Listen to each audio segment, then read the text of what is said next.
Ouais.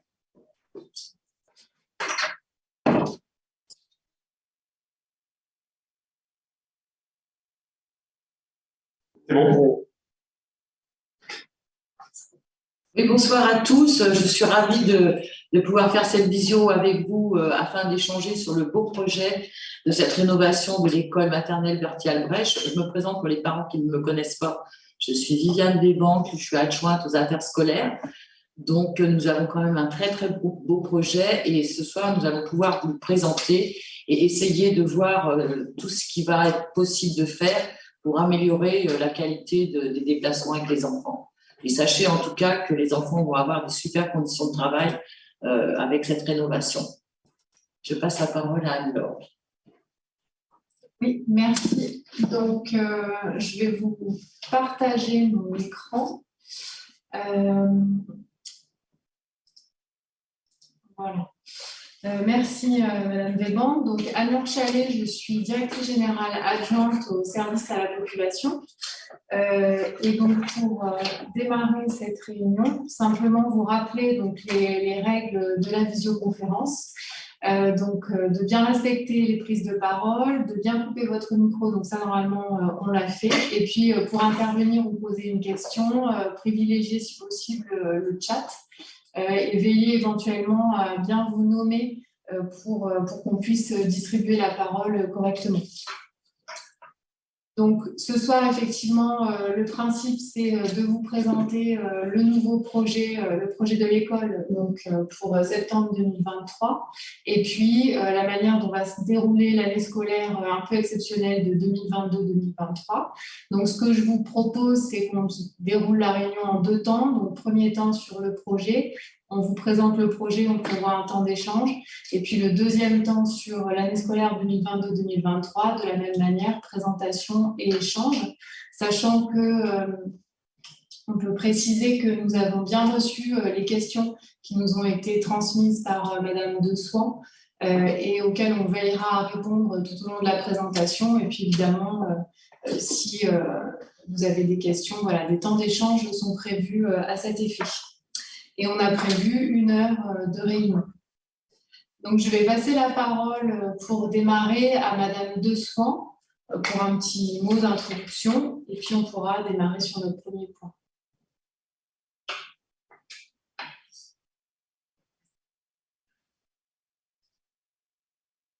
Je vais remettre son micro.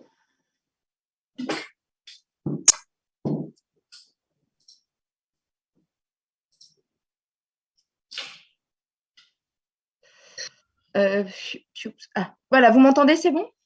Oui. D'accord, merci. Oui, bonjour.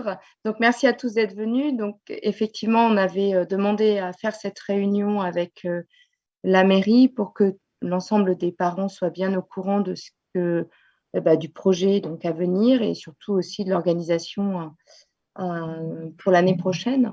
Donc, le projet, la mairie nous a associés relativement tôt dans ce projet donc avec aussi le périscolaire et les ATSEM, Madame Maty aussi, pour qu'on puisse vraiment concevoir l'école Berthier-Albrecht comme la meilleure possible pour accueillir vos enfants donc en 2023. Donc c'est vrai que c'est un travail qui a été fait vraiment en collaboration tous ensemble. Voilà, donc je vous remercie. Les questions ont été transmises et je pense que Madame Chalet, Monsieur Tassin et Madame Desbanques y répondront lors de la présentation, puisqu'elle a été construite de façon à répondre à l'ensemble de vos questions. Voilà. Je pense que c'est bon, Madame Chalet. Si ça vous convient. Merci. Voilà, donc on va démarrer sur donc le premier point, c'est une nouvelle école pour l'année 2023, donc à la rentrée 2023, sachant que les grands principes du projet ont été bien sûr d'intégrer le restaurant scolaire au sein de l'école pour les élèves de la maternelle, la création d'une 6e classe pour avoir plus d'espace au sein de l'école, une nouvelle salle d'évolution également, et puis bien sûr dans le cadre de cette rénovation de l'école, l'amélioration des conditions d'accueil des enfants en traitant les questions d'accessibilité, de rénovation énergétique ou encore de circulation au sein de l'école. Donc je vais passer la parole à Gilles Bardin dont je vais également activer le micro, qui donc est responsable du bureau d'études de la ville et qui va pouvoir vous faire une présentation du projet qui en est au stade de démarrage. Oui, bonsoir messieurs, dames. Donc effectivement, on va vous montrer rapidement quelques schémas d'organisation. Pour vous situer, nous en sommes actuellement aux études d'avant-projet qui sont donc qui permettent de figer un peu dans le marbre entre guillemets les différents points aménagement du projet, de façon à pouvoir arrêter un coup de travaux définitifs et de déposer aussi un dossier de permis de construire. Donc, rapidement, ce qu'on peut dire sur ce projet, c'est vrai qu'on a quand même un site qui est assez remarquable pour cette école, qui est assez agréable, malgré tout avec des surfaces de terrain extérieur qui sont relativement modestes par rapport à la taille de l'établissement. Donc je parle là au niveau du plan d'organisation, au niveau du plan de masse, le schéma organisationnel des espaces extérieurs tel qu'il a été arrêté. Donc, on ne va pas remettre en cause fondamentalement le bâtiment lui-même, malgré ses petits problèmes de niveau.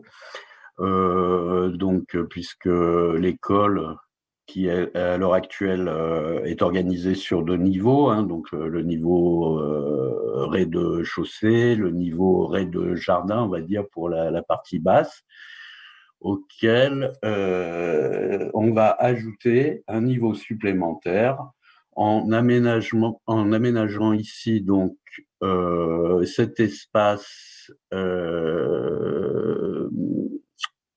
donc les logements existants en 2 classes, on verra un peu plus précisément dans les schémas après. Non, enfin, on peut continuer là. Voilà, pardon, merci. Et une extension, puisque effectivement, le fait d'intégrer le restaurant, ce qui est quand même une très bonne chose pour la vie courante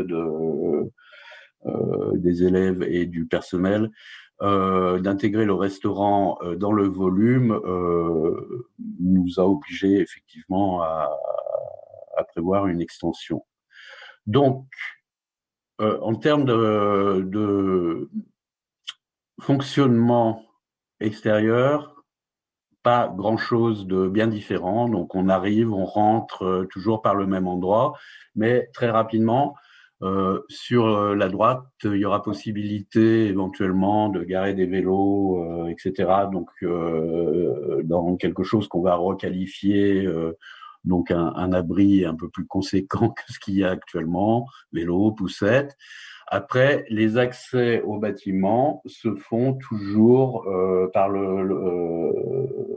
par la cour haute. Au passage, reconstruction, donc démontage du préau actuel qui n'est pas très efficace dans sa conception, il fait pas beaucoup d'ombre en été et il n'est pas très non plus performant pour abriter les enfants de la pluie. Donc, on a choisi de le faire démonter et de reconstruire un préau sur toute la partie qu'on vous montre avec la flèche, ce qui permet d'abriter bien les entrées de l'école et puis d'avoir quand même, ça sera avec des éléments porteurs, alors il y en aura très peu, mais dans l'alignement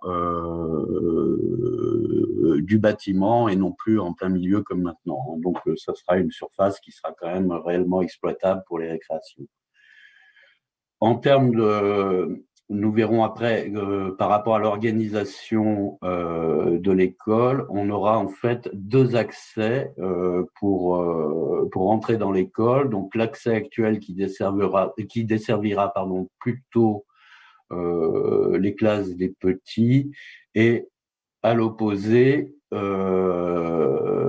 par la cage d'escalier, qui est actuellement la cage d'escalier des logements, un accès pour desservir les classes à l'étage et éventuellement les classes supplémentaires au rez-de-chaussée, mais on va voir ça dans le plan qui suit. Donc, pardon, juste, pardon, est-ce qu'on peut revenir?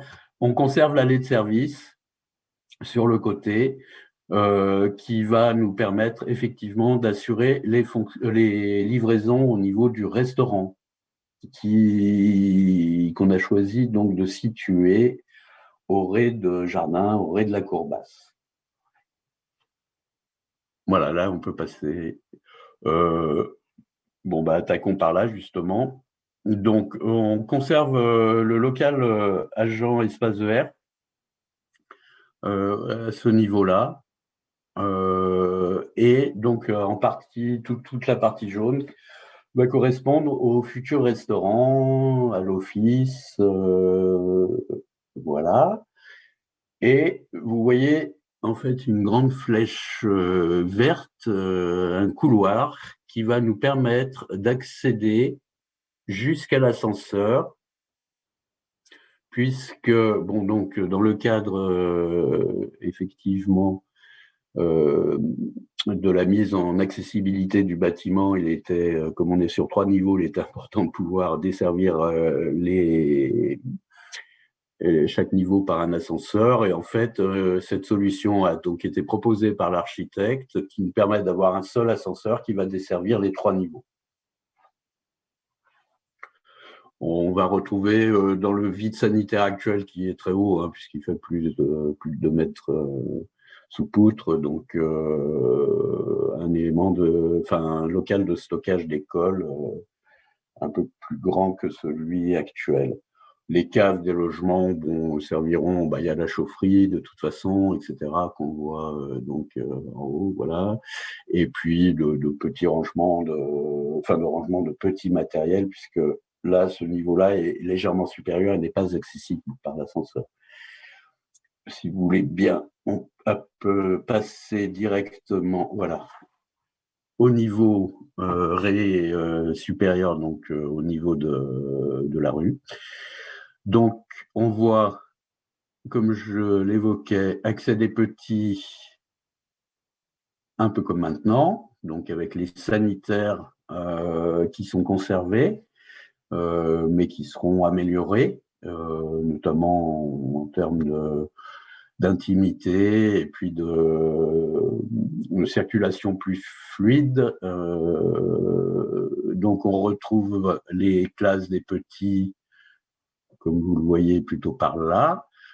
On dégage un espace ici qui permet d'avoir un peu d'air pour déshabiller les petits, etc. Parce qu'actuellement, c'est vrai que c'est quand même, le couloir est un goulot d'étranglement un petit peu pas très pratique. On reverra aussi, il y a des petites astuces, mais ça, on verra dans le détail par la suite, sur des petits bancs en pied des fenêtres qui donnent sous le préau, etc., pour que les enfants puissent s'asseoir, pour enlever leurs chaussures, mettre leurs chaussons, etc. Enfin bref, on améliore les conditions d'accueil, on fluidifie. Donc dans ce secteur, on va trouver le dortoir pour les petits moyens. Ce qui est très intéressant, la position de ce dortoir, vous voyez qu'il est très proche de l'escalier qui mène au rez inférieur, et donc qui va mener au restaurant. Ce qui fait que, en fait, les petits pourront directement aller au restaurant sans même mettre des chaussures, sans s'habiller, et retourner faire la sieste directement. Donc ça aussi, fluide et pratique. On retrouve aussi la BCD à ce niveau-là. De l'autre côté, on va avoir sous les logements, oui, donc l'accès des plus grands, donc accès direct par l'escalier à l'étage, donc on verra plus tard, et puis accès éventuellement aux classes, voilà, c'est de classes moyens, voilà. Après, on a un ensemble de locaux qui sont destinés au personnel, donc le bureau du coordonnateur, bureau de direction, le local pause pour l'ensemble du personnel, le local ASEM qui a un peu une situation qui permet de voir sous le préau, etc. Il y a une ouverture qui n'est pas symbolisée, mais qui va donner aussi du côté de l'escalier, de la cage d'escalier. Bon, voilà, une position un peu stratégique. On recrée un petit bloc de sanitaire à ce niveau-là, puisque actuellement, ça bouchonne un peu quand même en termes de sanitaire. La classe 1, donc est une classe existante. Hein. À l'heure actuelle, on n'a pas modifié les emprises des classes. La classe 1 sera plus particulièrement destinée donc au périscolaire, avec un accès direct sans rentrer dans le bâtiment depuis le portail sur rue. Nous avons aussi un accès de service qui permet d'évacuer les poubelles avec l'ascenseur, notamment depuis le restaurant. Voilà, ça c'est du service, mais c'est bien qu'on puisse le traiter un peu indépendamment du reste. Voilà pour ce niveau-là. Et enfin, donc, le dernier niveau avec 2 classes. Et puis, donc un escalier qui dessert un palier et qui va servir à la fois pour les vêtements, hein, pour le vestiaire, et un petit coin lecture partagé pour les 2 classes et un accès sur une grande salle d'évolution, hein, de la même taille que celle qui est existante actuellement, donc qui va se retrouver en étage et qui, elle, est une construction neuve sur la terrasse existante. Donc, avec une évacuation par un escalier de secours qui donne côté préau. Donc, pas figuré là, mais voilà. Donc ça, c'est pour les aspects fonctionnels. Bien sûr, comme on l'évoquait, les aspects de confort. C'est un bâtiment qui, à l'heure actuelle, ne pose pas trop de problèmes en termes de confort d'hiver. C'est un bâtiment qui n'est pas énergivore, alors que on pourrait s'y attendre parce que l'isolation est relativement médiocre. Mais c'est vrai que 2 interventions, notamment au niveau du changement des chaudières, qui est relativement récent, et de la reprise de l'étanchéité de terrasse en faisant une isolation un peu supérieure, ont permis en fait de maintenir les consommations d'énergie à des niveaux tout à fait raisonnables. Mais on peut gagner encore. On peut dire quand même que un des inconvénients de ce bâtiment, par contre, c'est le confort thermique d'été qui est relativement médiocre. Et ça, qui va être résolu notamment par une isolation de l'ensemble de toutes les façades par l'extérieur, et puis le changement de toutes les menuiseries extérieures qui actuellement sont des simples vitrages, donc menuiserie aux normes actuelles avec des brises soleil extérieures qui permettent de réguler les apports solaires, notamment l'été, tout en conservant un minimum d'éclairage naturel. En termes d'économie d'énergie, on devrait être assez gagnant.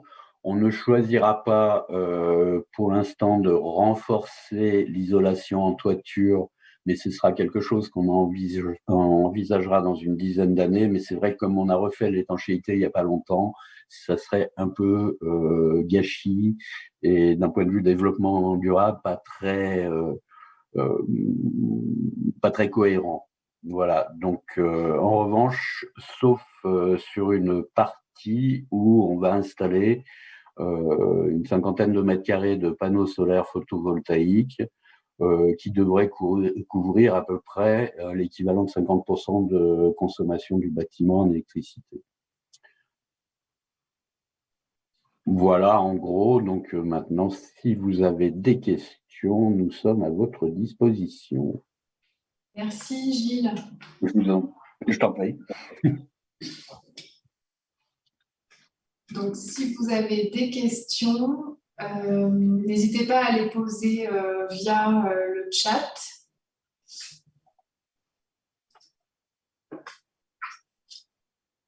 Ou à lever la main de manière à ce que nous puissions vous réactiver les micros. Donc, pour lever la main, vous avez un petit onglet réaction qui vous permet de lever votre main numérique.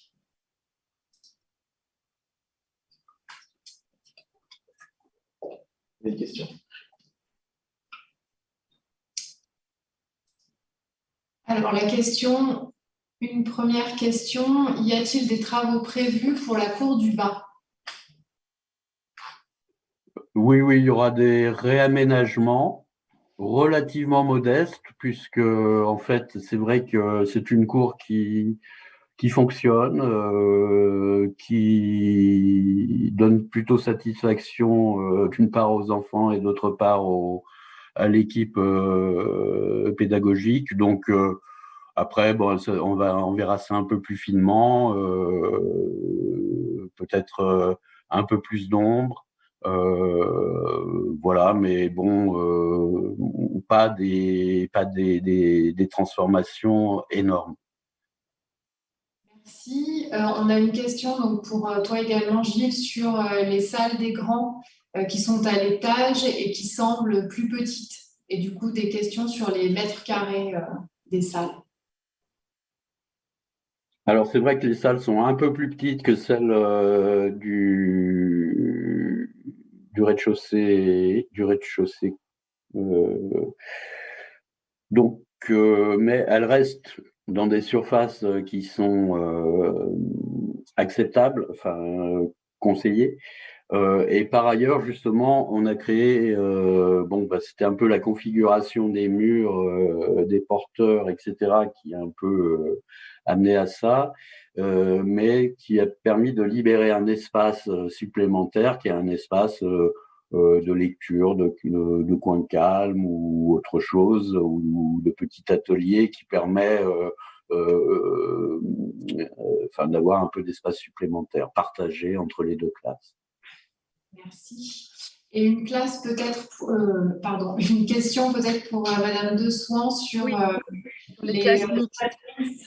Oui, non, pas du tout. Hein, ça remet pas du tout en cause l'organisation pédagogique de l'école. Hein. Je pense que c'est vraiment pour la mairie, pour bien identifier plutôt les classes plutôt qui seront allouées aux petits, et puis les autres classes, mais petits, ça veut dire petit moyen ou moyen grand. L'organisation pédagogique, elle est propre à l'équipe et ça ne changera rien du tout. Les nouveaux bâtiments ne changeront rien du tout par rapport à ça. Merci. Et une question également sur la répartition des effectifs d'enfants dans les salles de classe en fonction de la taille des classes. Qui sera...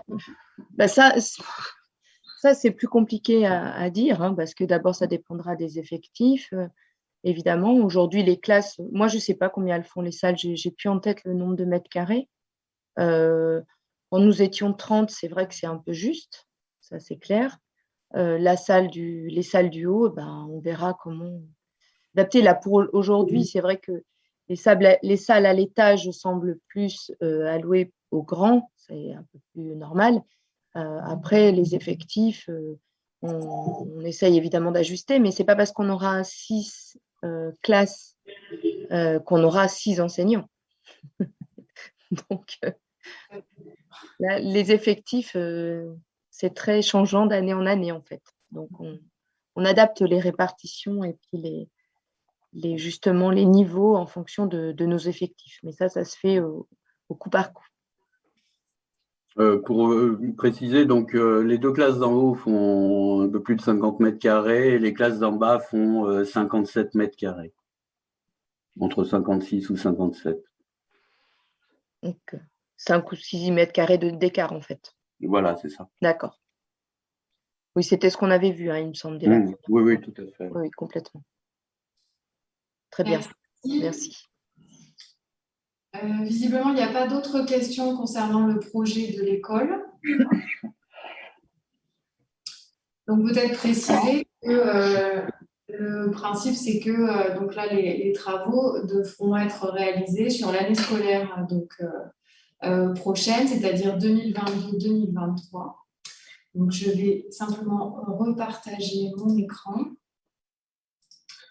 avec donc une année un peu exceptionnelle pour les enfants pour cette année scolaire 2022-2023, puisque de manière à réaliser les travaux rapidement, c'est-à-dire sur une seule année scolaire, le principe est que l'école maternelle, en fait, Albrecht, va être transplantée dans un autre bâtiment que nous allons vous présenter, qui se trouve à Montsu.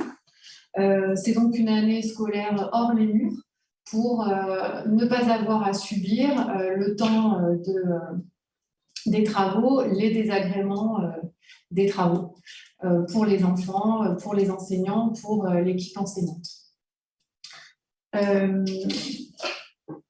Donc, les principes, voilà. Donc, l'école, en fait, est transplantée dans un bâtiment, donc un bâtiment autonome qui se trouve à proximité du groupe scolaire Montessuie. Donc, c'est un bâtiment qui est totalement autonome par rapport au groupe scolaire qui est à côté, avec une entrée, des équipements qui lui sont propres, notamment le restaurant et la cour de l'école, un gymnase également.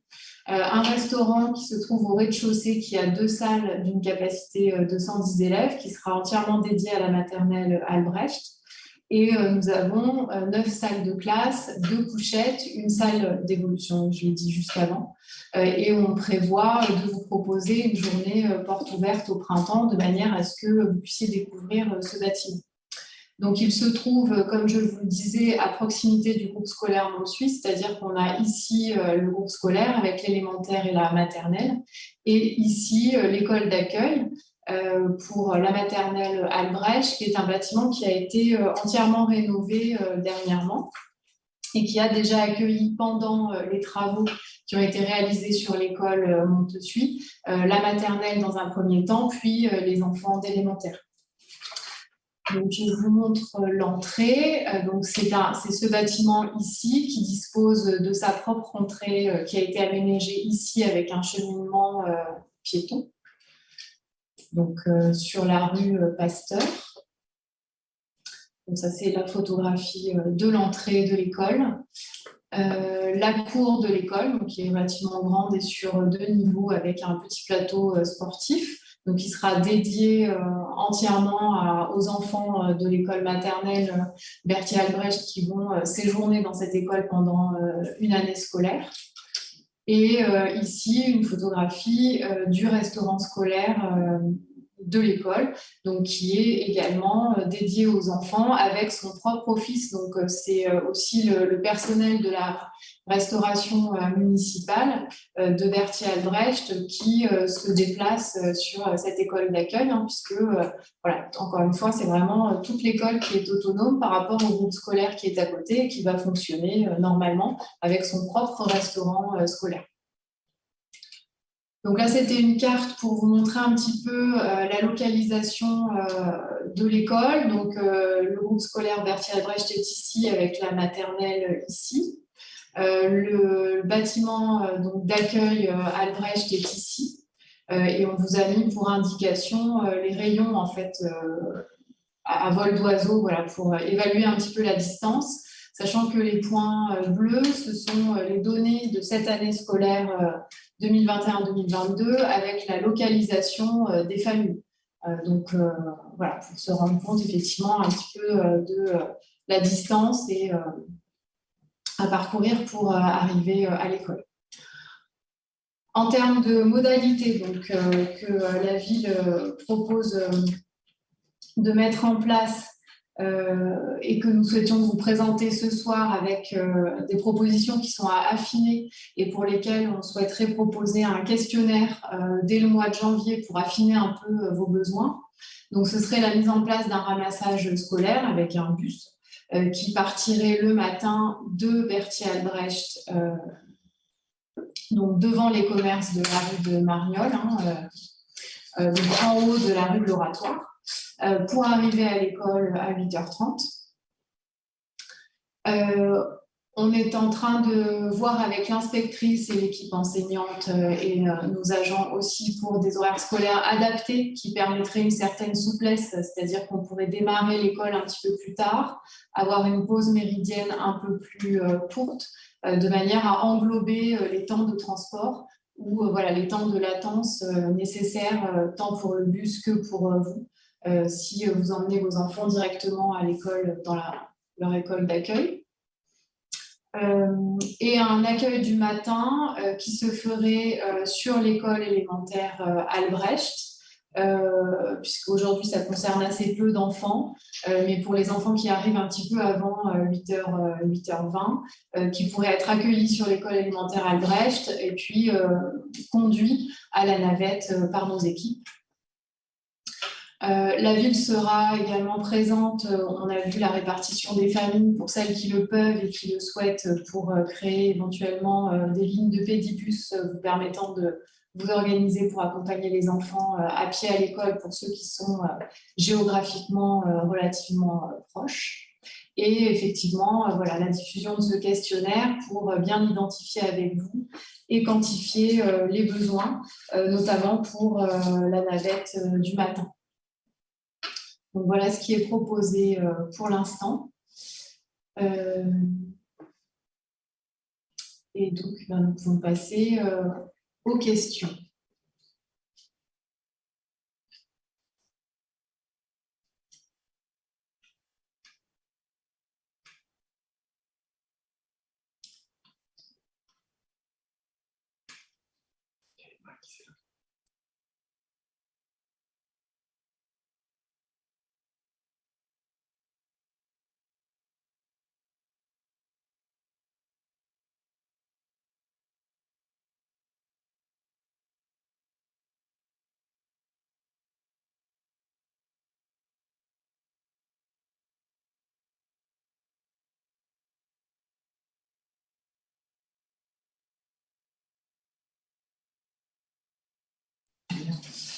Alors, pour répondre aux premières questions, effectivement, l'idée, c'était vraiment pour le soir de bien identifier avec vous, au moyen d'un questionnaire, les besoins, pour ce qui est de ramener les enfants éventuellement à Albrecht, sachant que les temps périscolaires pourraient se faire sur l'école Suit. Voilà, à voir s'il y a des besoins, effectivement, de disposer aussi d'un retour sur l'école qui se ferait de la même manière rue de Margnol le soir à des horaires à déterminer. Donc l'idée, c'était vraiment dans le questionnaire de pouvoir vous proposer les différentes, que vous puissiez nous donner les besoins pour voir ce qu'il est possible de mettre en place.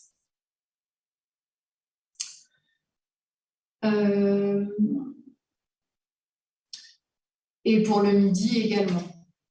Il y a une question aussi, est-il prévu que les familles puissent combiner d'accompagner un enfant à l'école élémentaire et un autre à la navette? Oui, dans la mesure où justement, là, je vous laisserai peut-être répondre Guillaume, mais sur l'aménagement des horaires, ça permettra de pouvoir déposer l'enfant, le grand, en élémentaire et ensuite de ne pas rater la navette qui ne va pas partir à 8h15 puisque c'est un peu juste pour tout le monde dans ces cas-là. Je complète, oui. Bonsoir. C'est vraiment effectivement l'idée que les enfants puissent aussi s'installer dans le bus. On est effectivement sur des enfants de maternelle que l'on va devoir accompagner pour accompagner dans le cadre de la montée, de s'installer dans le bus, de mettre ses ceintures. Enfin, du coup, ces actions-là vont nécessiter un petit peu de temps, donc c'est vraiment l'idée que les parents puissent accompagner les enfants en même temps, que ce soit en élémentaire et en maternelle, dans le cadre de la navette qui sera mise en place. Donc, sur l'organisation définitive, je pense que voilà, l'idée, c'est vraiment de vous faire passer le questionnaire à tous les parents très rapidement en janvier, de pouvoir voilà, l'analyser et puis vous fournir une organisation dans le premier trimestre de l'année qui arrive pour que vous puissiez effectivement, que chacun puisse s'organiser. Oui. Donc, je lis la question. Donc, sur la question des enfants qui pourraient éventuellement être redirigés vers d'autres écoles en fonction de la carte scolaire. Donc là, ça sera vraiment du cas par cas, mais c'est vrai qu'on n'a pas du tout intérêt à faire des changements comme ça pour une année, parce qu'on risque de désorienter et les enfants et de perturber les autres groupes scolaires. Donc ça sera à étudier au cas par cas, mais a priori, ce n'est pas ce qui est souhaitable. Alors, y aura-t-il du renfort de l'équipe encadrante pour la navette et de l'aide pour le déménagement, donc pour aider les enseignants à préparer ce déménagement? Donc, pour la navette, oui. Donc, ça, c'est à déterminer aussi. C'est aussi pour ça qu'on a besoin de quantifier un petit peu le volume, en fait, d'enfants qui seront concernés par la navette, puisque, effectivement, comme le disait M. Tassin, les enfants sont accompagnés dans la navette. Il s'agit de petits qu'on doit encadrer. Pour le déménagement, les services techniques sont aussi mobilisés sur le déménagement. Mais bon, ça, je peux laisser M. Tassin répondre peut-être. Sur la partie déménagement, effectivement, on va accompagner les enseignants dans cette préparation-là en mettant à disposition pour la mise en carton, par exemple, et l'anticiper sur le printemps. Donc, on mettra à disposition des agents qui compléteront leur temps, notamment ceux qui participent sur les surveillances périscolaires pour les accompagner. Et puis d'ores et déjà, c'est ce qu'on a évoqué avec l'équipe éducative sur l'école, de commencer effectivement à commencer un petit peu de tri. Aussi, on a déjà acheminé aussi des cartons sur place pour que sur les 6 mois qui arrivent, on puisse anticiper un maximum de petites tâches qui permettent de ranger au fur et à mesure, puisqu'il y a quand même une certaine partie des outils pédagogiques qui servent sur une partie de l'année qui ne sont pas systématiquement réutilisés. Donc, c'est aussi bien anticiper ce déménagement et dès janvier attaquer à le préparer et à mettre des affaires de côté pour l'année scolaire prochaine, qu'elle puisse être acheminée sur l'école où on suit. Merci. Donc, effectivement, pour les parents des enfants qui vont arriver chez les petits, on va effectivement vous identifier et vous transmettre au plus tôt le questionnaire, sachant que les inscriptions scolaires démarrent en 1er février. Et sur la question d'organiser le périscolaire du soir à Berthy comme le matin, c'est effectivement une option, mais pour ça, on a besoin de savoir, de qualifier aussi et d'identifier le volume. Sera-t-il possible d'avoir le diaporama? Oui. Que se passe-t-il en cas de retard de réception des travaux? Ça n'arrive jamais. Donc, le principe, c'est qu'effectivement, les travaux doivent se faire sur l'année scolaire. C'est pour ça aussi qu'on prend évidemment l'été, sachant que l'été donc 2023 sera consacré aux travaux de finition et de réemménagement au sein de l'école. Si jamais il y avait effectivement un retard de réception dans les travaux, l'accueil des enfants se poursuivrait dans l'école d'accueil et on envisagerait un déménagement en cours d'année si on doit effectivement envisager cette option-là. Pour l'instant, le projet, le rétro-planning du projet est tenu et voilà, tout se déroule bien.